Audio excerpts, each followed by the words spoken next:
If you've ever asked yourself how to hear Audacity while recording, this video is going to make it simple. In just a minute, I'll show you the exact setting you need to turn on so you can monitor your voice or instrument live as you record.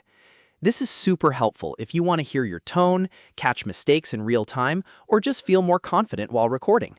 And before we jump in, if this tutorial helps, please hit like and subscribe for more easy software guides. Alright, let's get into it. Open Audacity on your computer, and at the top of the window, click the Edit menu. From the list that appears, scroll down and select Preferences at the bottom. This opens Audacity's Settings window, where you can control a lot of the app's recording behavior. Once the Preferences window is open, look at the left sidebar and click Recording. This is the section where Audacity keeps the settings related to input monitoring and recording playback. On this screen, find the option called Audible Input Monitoring. Check that box to turn it on. This is the key setting that allows Audacity to route your microphone or instrument input back to your headphones, so you can hear it live while recording. After you check that box, click OK to save your changes. That's it. You've now enabled live monitoring in Audacity, and you should be able to hear yourself as you record. There is one very important warning here.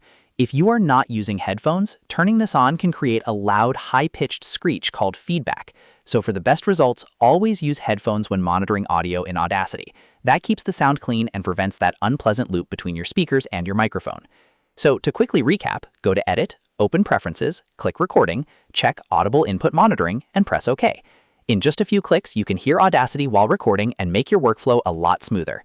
If this video helped you out, make sure to give it a like, subscribe for more Audacity tips, and I'll see you in the next tutorial.